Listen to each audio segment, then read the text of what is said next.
So many podcasts out there that just I don't know. They've got too much hype. I think a lot of hype, and this isn't one of them.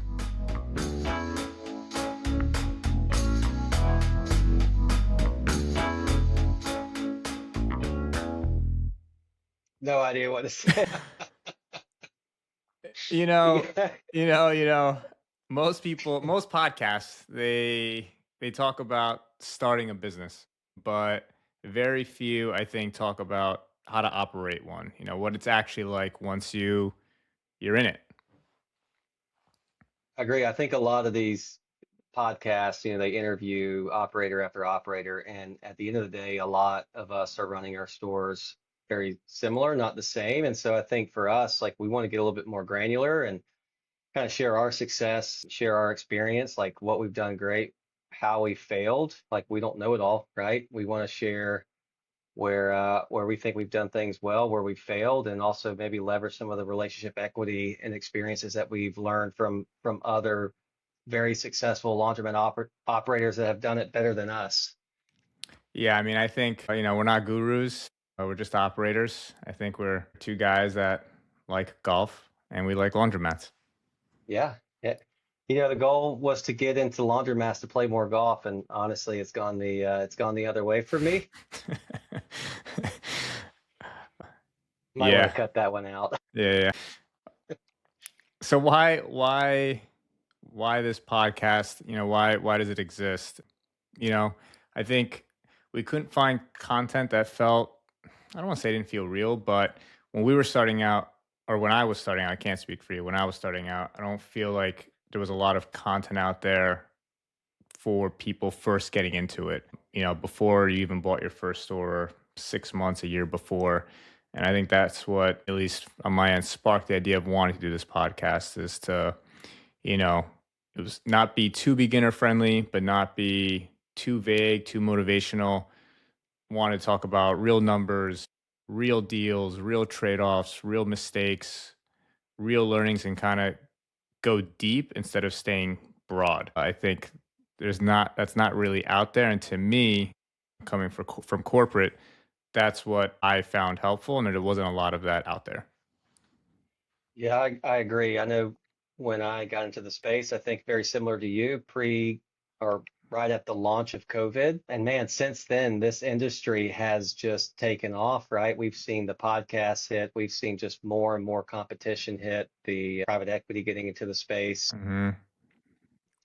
But yeah, I think for us, like also, and really you specifically, you've built two, and really you're building your third store right now, right? You're 50% of the way through. And so I think a big opportunity for this podcast is to share some of your experience. I built a store, like share what it was like involved in the building a space, like, and the things to look out for, right? How to determine what kind of machines you use. And so I think we want to share those experiences, share your experience, what you're going through right now. I guarantee you the way you're building this third store is not the same way you built your first store. So we definitely want to share some of those experiences as well. Yeah, yeah, for sure. I think before we get into the deep end, it might be good to take a step back, talk a little bit about us and our background and how we got into this, so the people listening have some context on us. You want to share, kind of tell everyone a little about your background, what you were doing before laundromats, how you got into this. Don't take up the Yeah. whole 30 minutes, but I'm Jacob Hitt. I'm a laundromat owner and operator. I have 5 locations to date, spread out across the southeast. I got into the laundry space back in 2020 in Auburn, Opelika, Alabama. That was my first store. It was a zombie mat, and I renovated it. I retooled it with all new machines, and it was successful. And I still have that store to date. I moved to Jacksonville in 2021, and immediately started looking for a new second location, and identified a new space, built it from ground up, and opened this laundromat in 2023. And today, this is our flagship store. It's a 6,000 square foot store, 40 washers, 1-to-1 ratio with dryers. It's been just a great store, a ton of space for customers. And since then, bought two stores up around Savannah, one in Savannah. It was also a underperforming store. Did some light renovations on it, retooled it with new machines, and then also in Richmond Hill, Georgia, which is just south of Savannah. Hmm. Actually just finished the renovation and retool on that store. Held it for a year and retooled it, and just opened here at the first week of February. And then my Very fifth exciting. location is actually a commercial facility in St. Augustine, Florida. Purchased it's called the Queen's Laundry. Purchased the Queen's in October of 2025, and we're focused on really just linen rentals, and we also have some boutique hotels. So we are just strictly a commercial laundry facility. So that's Wow. my journey. Yeah. So a lot in a couple of years. Built stores, bought stores, got into commercial and linens, and a lot to unpack there with time, but obviously a ton of experience. Pretty cool. What were you doing before laundromats? Like prior to 2020? Yeah, so I worked in healthcare. I was a medical device consultant for Johnson and Johnson on the trauma and joint recon line, and I didn't leave that position until 2021. But still working corporate now. So, I think we'll talk more about that later too, but I think that's a good transition into my background a little bit as well. So my name's Steven Nunez. Previously I was a corporate guy. I was in corporate for 10 years in Manhattan. I actually live in New Jersey. I manage my stores from 1,000 miles away remotely. My stores are in Florida. I've got three and a half locations is what I would say. But I left corporate in 2020. I built my first store in Central Florida in 2020, then built my second store from the ground up in 2023, acquired my first store in South Florida early last year, and then started construction on my fourth store, third build at the end of last year. Hopefully, fingers crossed, should be opening up in the next 4 to 5 weeks from the recording date of this February 27th. So keep that in mind. We'll see if I'm honest with those construction dates.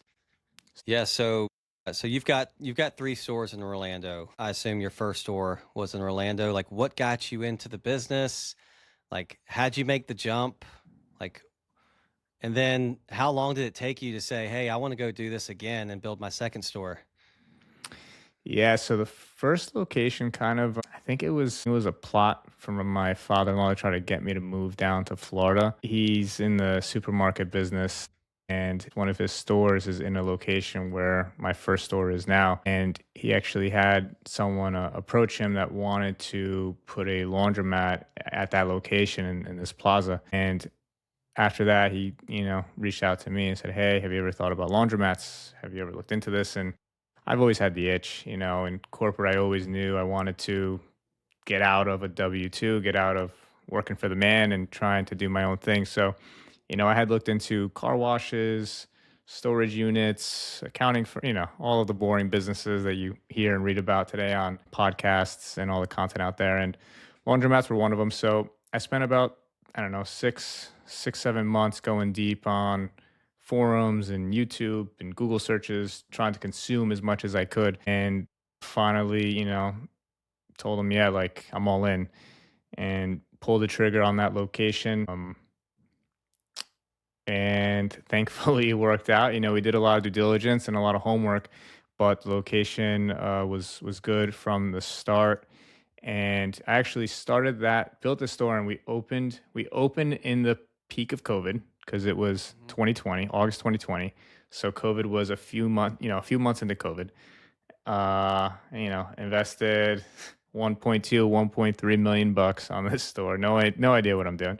Kind of idea what I'm doing, but and launched it with self-service, pickup and delivery and drop off all at the same time, knowing very little on pickup and delivery at the time. Like there was not, the wealth of resources as there is now. So it was quite scary. Yeah, and so how long was it until you moved into your second location? So that was August 2020, second location.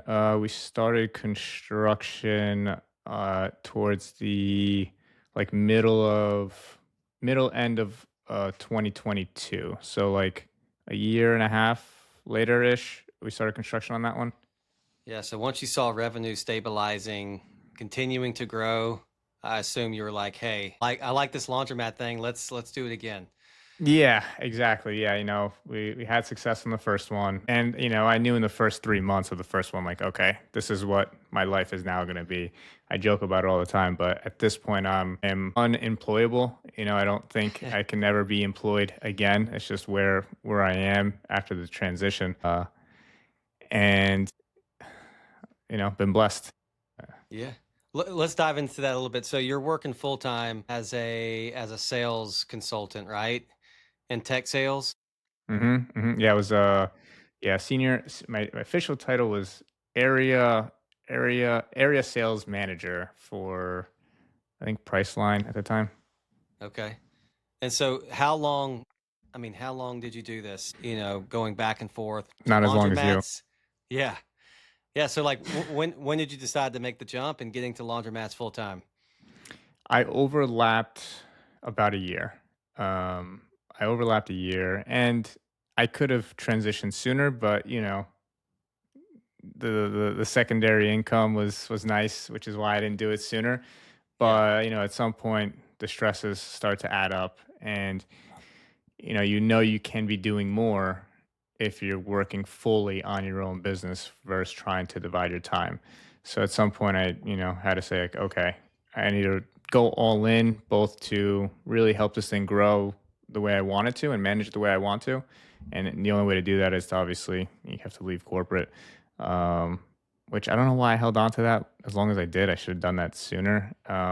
There's this fear thing, that people don't talk a lot about when they're going to leave your W-2 job and go full time into your own business. It's like this weird transition of you're comfortable, you have a steady paycheck, and it's, your whole life, my whole life, all I've done is I've worked. I've started working since I was 14 for all different types of jobs, right before I uh, got a real career. But it's scary. So I think I held on to it mostly because I was scared to leave it, not because I didn't have the income to justify the transition. It's all I knew. Yeah. Yeah. No, it's definitely, I mean, I know the fear all too well. It's a little like golden handcuffs, right? You have the finances coming in, you've got the insurance, and it's scary to go out on your own. Insurance is expensive, and you're going to take a hit with your income. And it's not for everybody, right? Making that Hmm. jump, you got to. I mean, you have to be smart about it. Can your stores successfully, pay you enough to live and cover your expenses, right? And so man, I applaud you on that. And that's something that, for me, myself, hopefully that is in the future. But and that's Yeah. What awesome. about And you? so What about your first store? What's that yeah, story? so I mean, for me, I've always been entrepreneurial at heart. I come from an entrepreneurial family, and I wanted to do something. And I got big into the show Bigger Pockets, Hmm. and Love that and show. I dove all in, and I ended up selling my single family home. I had a 2,500 square foot home, 3 bedroom, 2 bath, That's right. and You have a couple rentals, right? I do. And so I Yeah. sold that home, and I got a little bit lucky, and the realtor that was representing the buyers of that home actually had a pocket listing. Right, it didn't hit the market yet. It was a triplex. Bought that triplex, lived in one side, rented out the other 2 units. I wanted to keep going, and so I bought another package deal. And to date, I have 14 rentals, and so they're made up of a couple Airbnbs, some midterm rentals that are furnished that I lease to a lot of traveling healthcare professionals and young professionals that may be traveling for work for, extended periods of time, whether it's 3 months, 6 months, some even there for a year, and then I have a couple long term rentals as well. And so for me, I got into that, and I saw the journey of being an entrepreneur, being an entrepreneur, and wanted to kind of diversify. And a good friend of mine, a family friend, had two laundromats. He's actually the old owner of the two laundromats that I own currently in Savannah and Mm. Richmond Hill. And he talked very highly of the laundromat industry. They were doing well. He really enjoyed the not the passive income, but the just the lower maintenance side of being an owner operator. You know, he probably spent roughly 10 to 15 hours in his stores a week. And he just passed along a ton of knowledge to me on the laundromat business. It really sparked some interest in me. And so I started driving, looking for laundromats. And this was in Driving for Columbus, dollars. driving for dollars. And so I spent probably 6 months going to laundromats, talking to owners, asking if they'd be willing to sell. And man, I was leaving work one day. I was at the hospital. We just got done with a surgical procedure, and I was leaving. And this laundromat across the street from the hospital. I drive by it. It's got a sign in the window that says "for lease." I was like, "What the heck does that mean?" So I pull in there. I Tell me you're call. green without telling me you're green. So I'm like, I call and I talked to the owner. I said, "Hey, I see it for lease sign. Like, what are we leasing here? Are we leasing the space? Are you selling the laundromat? What's going on?" He says, "This guy's had this laundromat for 20 years," and he said, "Man, I'm done. I'm selling it." Man, we went to negotiations. I said I was interested. Asked him what he was trying to sell for. We finally came to an agreement, and a month later, I owned that laundromat. And again, it was a zombie mat. The store was underperforming. It had old machines. I tried to run that laundromat for several months. Machines kept Sounds like a great failing, opportunity. locking. It was, that some of the machines were not opening, and customers' clothes actually would be locked into the machine. It did not have a bathroom. There was some spray paint on the walls.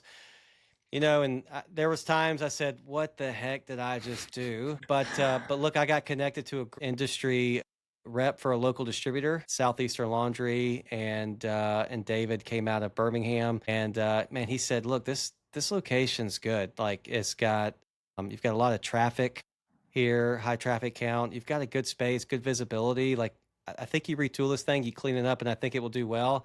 And I kind of listened to him, and again, like you, like a lot of fear. Like, I didn't know if it would be successful or not, and that's what we did. We retooled it, put a lot into the interior renovations. I mean, overnight, you just saw the customers coming back to this facility, and I mean, today it's done well, and man, I love that store. Again, How big's the like store? you, it's roughly 2,000 square feet. We only have 14 washers. It's still small, and we have 18 dryer pockets. I still have top loaders in that store, 6 of them. I would never do a store with top loaders. When these things fail, they are out. But I still do have some top loaders in the store. Would not recommend top loaders at all. So Like I said, you retooled and did cosmetic upgrades, or you had done all the cosmetic upgrades prior to the retool?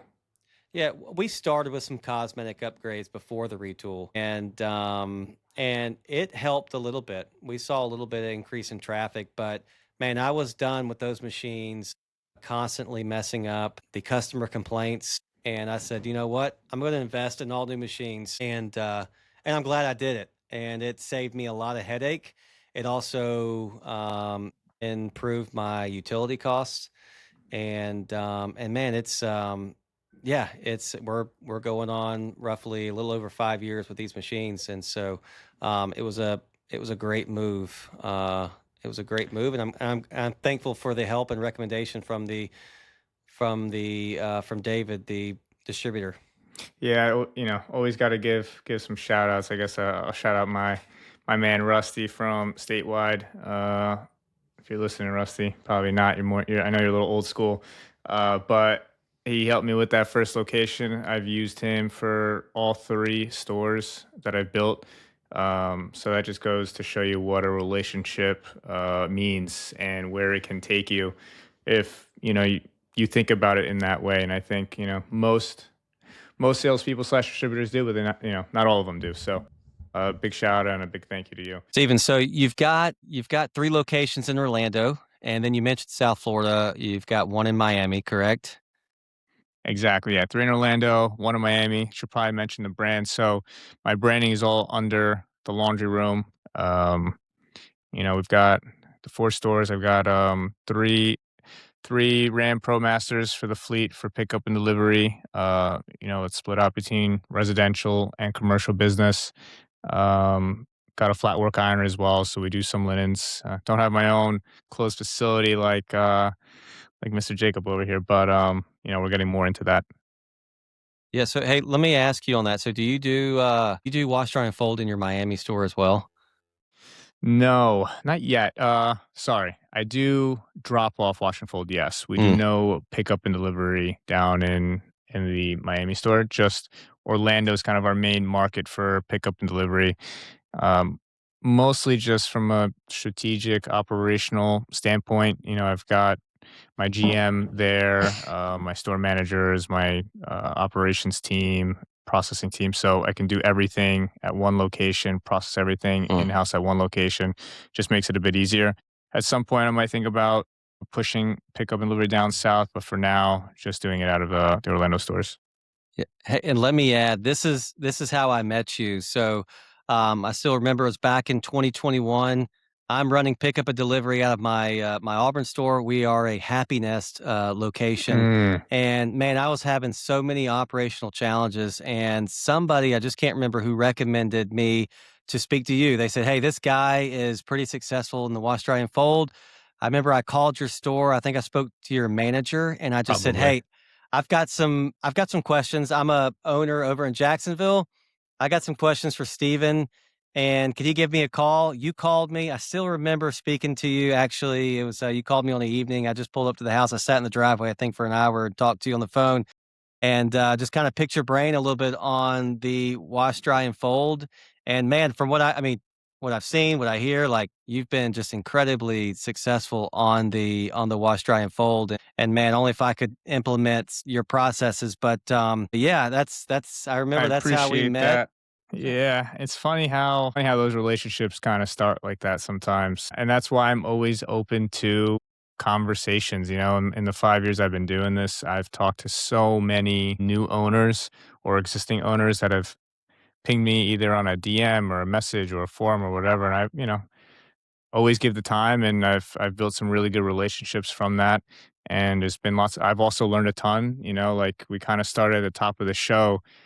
I'm no expert. I'm still figuring this out every day, and I learn just as much by talking about the stuff that I'm doing as I do hearing it from other people. So to me, it's a win-win. And look where we are now. That's how Jacob and I got synced up, and then not that far down the road, we were talking about partnering on a store. I think I was gonna buy Hey, into Flow for a minute, and then I flew down to Jacksonville, spent a day checking out his stores and hanging out. And he's come down to Orlando and spent some time at my store. So, and now we're doing a podcast together. I would say, like, it's just a testament to, why you should be open to networking, right, in the industry. Like, I couldn't imagine being on an island right now, and not having a friend or a mentor or somebody to talk to. And I think both of us we've kind of both, we've both networked in different Hmm. areas. We know different people in the business, and I mean, it's just so important. Go to the shows, go to the laundry show, go to Excellence, right? Get to know as many people as you can, call them up. I think there's so many great people in this industry that will share their knowledge, that have way more experience and knowledge than us. And, reach out to those people, like, break out of your comfort zone. And I think that's a little bit about how our relationship formed. And I think it's just super important for, if you're in the industry or any industry that like, you want to network with people that are within Yeah, that you industry. got And to network. What's the big saying? You're the worth of your five closest friends in your network or something like that. I don't know. I butchered that, but you know so what I'm talking about. What about your brand, Jacob? We talked about mine. What's your brand? Yeah, so it's Flow Laundry, FLO Laundry. It's right now 3 of our laundromats are Flow Laundry, the Jacksonville, Savannah, and Richmond Hill. I still have not rebranded the Opelika Auburn store. That is Suds Laundromat, and kind of waiting to go through that rebranding here pretty soon. And then the commercial facility, I did purchase that, and I maintain the same name as the former owner, just to not cause any customer confusion. There is contracts with customers in place. And so that's the Queen's Laundry, and that will get a rebranding probably in the next year or so. So yeah, Flow Laundry. So, you mentioned just a second ago that the whole happiness thing, and you have Flow now. So, I'm assuming you transitioned away and then started your own brand from that. No, so I mean, I still have Happiness, right? Okay. So it's still operating in the Auburn Opelika market. Yeah, we're going on 5 year or almost 5 years with Happiness, Oh wow. and Okay. So you were on but board pretty early with them. yeah, and so when I moved to Jacksonville, there's a great happiness operator, Ralph, here in Jacksonville. He pretty much owns the area. He's got Jacksonville, St. Augustine. I even think all the way out to Gainesville. And so I ended up starting my own wash, dry, and fold business under the Flow Laundry brand, and have since really just shifted to focusing on commercial only. And we were doing quite a bit of commercial accounts out of our Flow Laundry store. When I purchased the commercial facility in St. Augustine, I actually moved all those accounts down to that store just to break away those commercial accounts, and just to make sure that Flow Laundry is a self-service with a drop-off service business, right? And so So I kind of much to take away from that. I bet listeners are like, wait a minute, wait a minute. So you have Happiness, you do your own brand, you have your own wash and fold on top of that. You're still doing Happiness. You'll have a closed facility doing commercial. You literally have yeah. bits and pieces of what I feel like so many operators are thinking about every day, which is like, do I do my own brand? Do I do a Happiness type of thing, partnership? You're literally doing both options and another option all at the same time. But we'll definitely be talking a bunch about that in a future episode for sure. Yeah, yeah. For me, I think I probably dove into the wash, dry, and fold a little too quickly. And so for operators that are just getting into it, I would say, hey, focus on the self service, get that down pat, and then look at getting into the wash, dry, and fold. But yeah, we'll dive into that definitely more in depth into some future podcasts. All right. Well, I think that's a good place to end it. Like you heard, Jacob and I, two different backgrounds, came from two different places, two different positions, two different stories. And, we plan to unpack that, go deeper on that on future shows. But most importantly, this podcast is going to be about one topic, 30 minutes, going deep, really trying to bring the mastermind type of vibes and share that in each segment. Again, because that's what we think is kind of missing out there. So keep following us. Check us out on the next room, the back room unfiltered.